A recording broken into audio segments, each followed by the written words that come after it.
Today on the podcast, what is a memory care unit in a personal care home in the state of Georgia? The Nursing Home Abuse Podcast is dedicated to providing news and information for families whose loved ones have been injured in a nursing home. Here are your hosts, Georgia attorneys Rob Schenk and Will Smith. Hey out there, welcome back to the show. My name is Rob. I'm going to be your host. For this episode, we're going to be talking about memory care units, units that provide personal services to individuals that have cognitive impairments, dementia, Alzheimer's in personal care homes within the state of Georgia. But before we get into that, quick call to action. If you're liking the content of these episodes, please be sure to like and subscribe wherever you get your podcast from. Check us out over on YouTube. We have hundreds of hours of videos there with lots of information, obviously not just about personal care homes, but about nursing homes and assisted living facilities in Georgia, and actually usable information even if you're not in the state of Georgia. So we encourage you to go check out that YouTube channel, hit the notification bell while you're there, subscribe there as well. Let us know if you have any suggestions for topics that you would like to see covered on the show.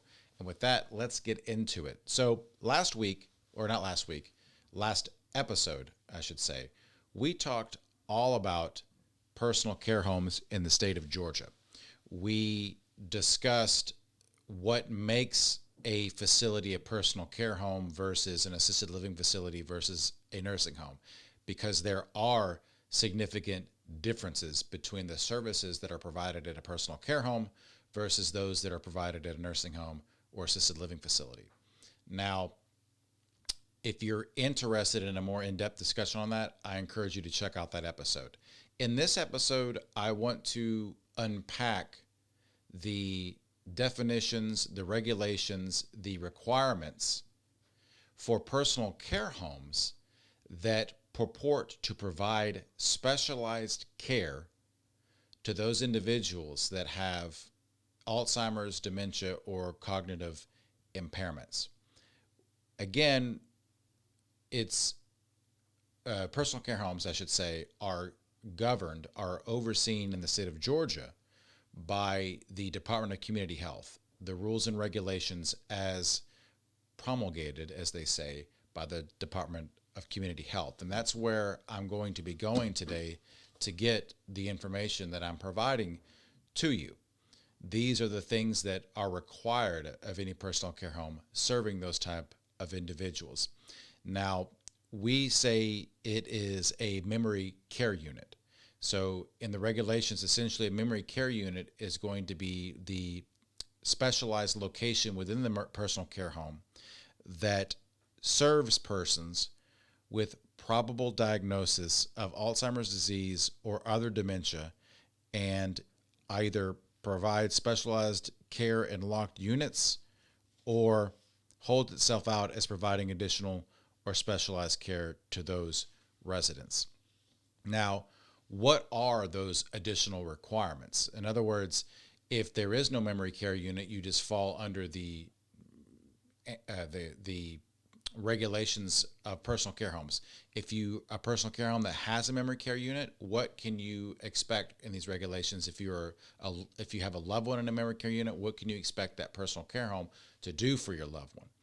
The first thing is this, that the personal care home, if there is a memory care unit, must develop, train, and enforce policies and procedures for staff to deal with residents who may elope, meaning wander away from the facility, including what actions are to be taken if that does in fact happen.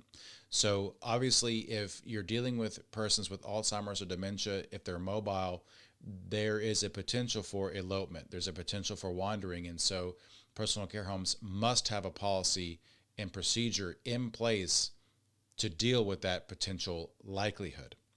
The second requirement for memory care units in a personal care home is that there is adequate safety devices in place that actually do not impede on the free movement of those residents. So, for example, locking exit doors, providing passcodes for entrance and exiting of the facility, alarms that will alert the staff that something or someone has eloped. So there needs to be some type of system on the exit doors and or at least the doors that lead outside that would alert the staff that someone has eloped. Those would be required. In some form, they are required for memory care units. Another requirement, and this is actually something that I encourage individuals that are thinking about placing their loved one into a personal care home. This is a requirement that the personal care home develop and provide upon request a written description of the memory care unit. So the regulation requires that the personal care home must develop an accurate written description of the special care unit that includes the following: a statement of philosophy and mission, how the services of the special memory care unit are different from the services provided in the rest of the personal care home, staffing, including job titles of staff who work in the unit, staff training and continuing education requirements, admission procedures, including screening criteria, assessment and service planning protocol, including criteria to be used that would trigger a reassessment of the resident status before the customary quarterly review, staffing patterns maintained within the unit, including the ratio of direct care staff to resident for a 24-hour cycle, a description of the physical environment, including safety and security features, a description of activities, including frequency and type, how the activities meet the needs of residents with dementia, the program's fee or fee structure for all services provided by the unit or home, discharge criteria and procedures, the procedures that will be utilized for handling emergency situations, and the involvement of the unit with families and family support programs. All that should be included in the written description that is available upon the request of anyone who asks for it. And the reason why that's important for you, if you are determining whether or not you want to put your loved one in that personal care home, is because you get to see what they're about. You get to see what their philosophy is. You get to see their staff to resident ratios. These things are important when you're evaluating the care that your loved one is going to receive. It's important to see how they approach this written description. Do they even have one? If they don't have one, that could be a possible red flag for you because it's actually required by the regulations. So if they don't have one, what other regulations are they not adhering to? So ask for that written description. Even if your loved one is already in a personal care home, in a memory care unit of a personal care home, ask for that written description. Ask to see it. Then review it and see if they are actually delivering the care that they are promising to in that written description. So that's an important requirement, and I think that everybody should know about it that's has a loved one in a personal care home. So the next requirement I want to talk about is that there are certain design features that should be included in a memory care unit. Again, required by the federal or by the state regulations. A personal care home with a memory care unit must have secured outdoor spaces and walkways which are wheelchair accessible and allow residents to ambulate safely but prevent undetected egress, meaning undetected leaving of the facility's grounds. High visual contrast between floors and walls and doorways and walls in resident use areas except for fire exits, door and access ways which may be designed to minimize contrast to conceal areas where the residents should not enter. In other words, there needs to be a way visually to make the floors and walls recognizable to people with vision issues. Individually identified entrances to residents' rooms to assist residents in readily identifying their own personal spaces. So in other words, in order to prevent residents with cognitive impairments, Alzheimer's, dementia from going into the wrong rooms, the facility must make the entrance to their rooms recognizable. So a lot of times you'll see people's pictures, like it's not just, unit or room 172, it'll be a picture of the resident and maybe some things that are personal to the resident, like maybe a picture of a baseball glove, something like that that is visually recognizable to the resident.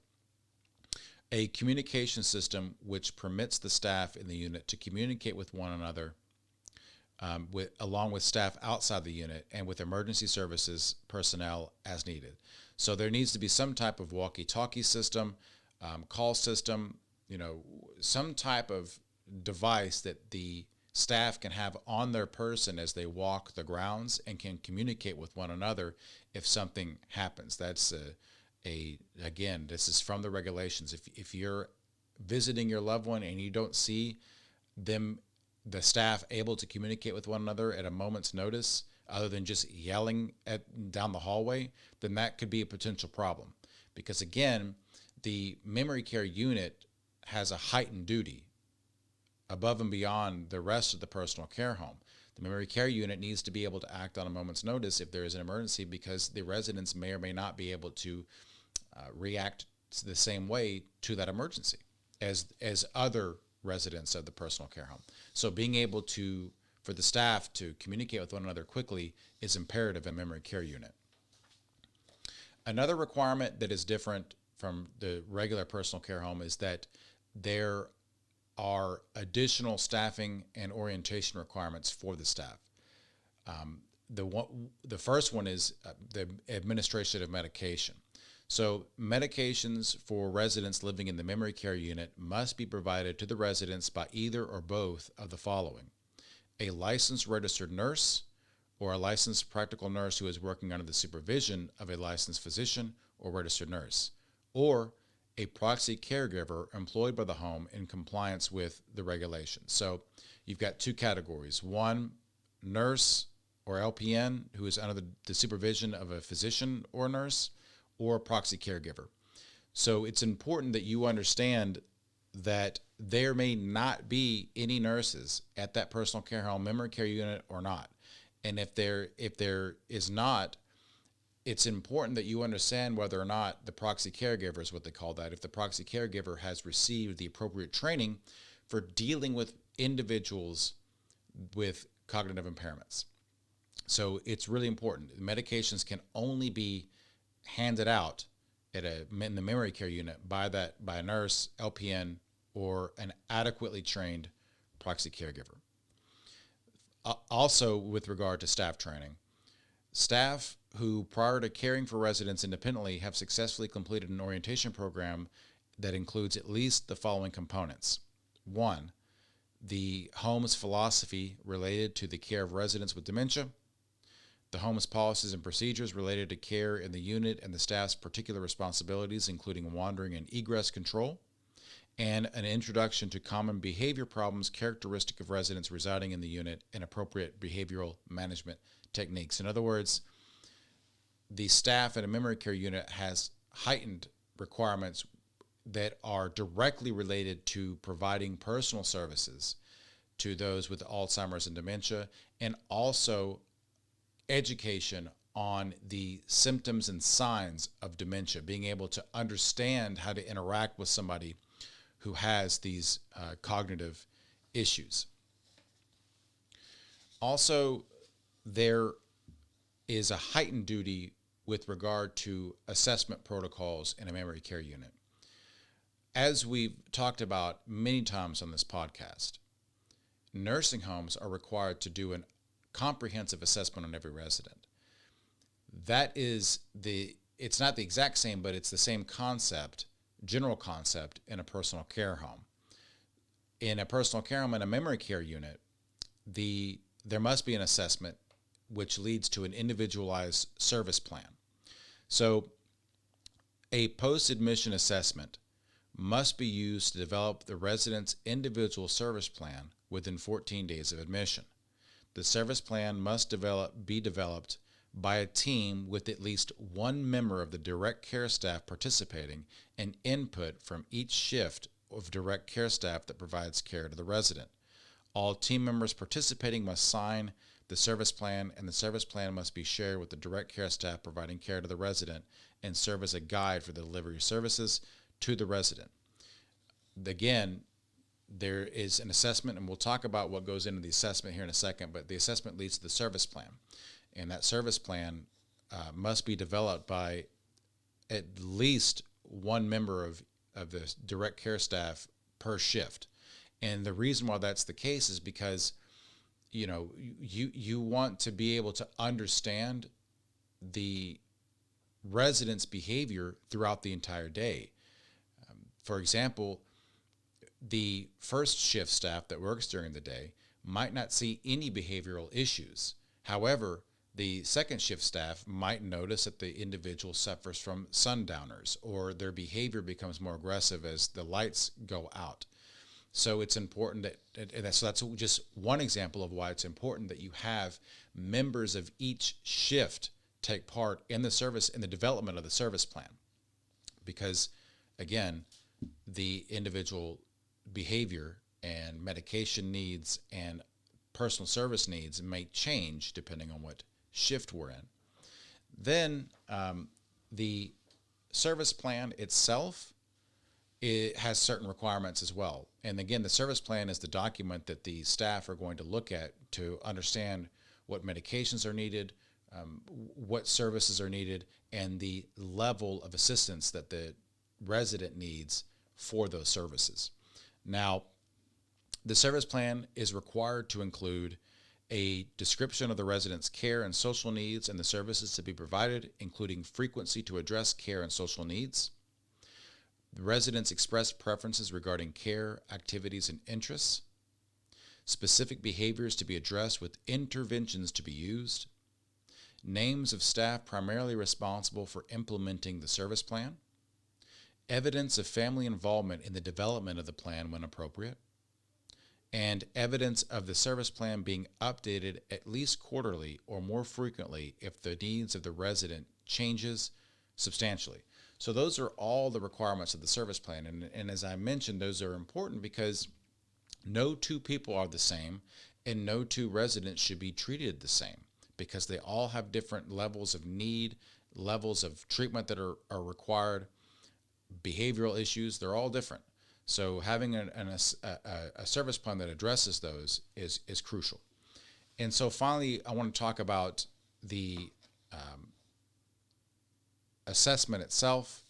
The assessment in a memory care unit is going to be done, hopefully, again, by a team. And the assessment will look at what are the needs of that particular resident as it relates to personal services, the activities of daily living. So what is the level of self-care for the particular activities of daily living?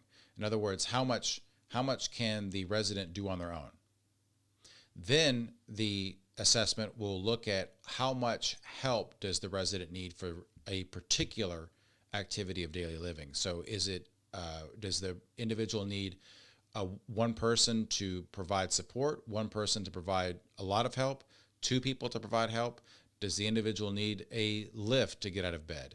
These type of things. So how much self-care is needed and how much help, if there is help that is required, those are critical to the assessment. Assessing behavioral issues, assessing the risk of fall, assessing the risk of elopement. These are all things that should be taken into account, and even higher level of assessment in memory care units. So I hope that this has been a little bit informative about the differences between just regular personal care homes and then personal care homes that have memory care units, because again, they are different. The level of care in each are different because the needs of the residents are theoretically different. So if you did find this episode informative, let us know. Please like and subscribe wherever you get your podcasts from. If you are so inclined, please check us out over at YouTube, Nursing Home Abuse Podcasts on YouTube.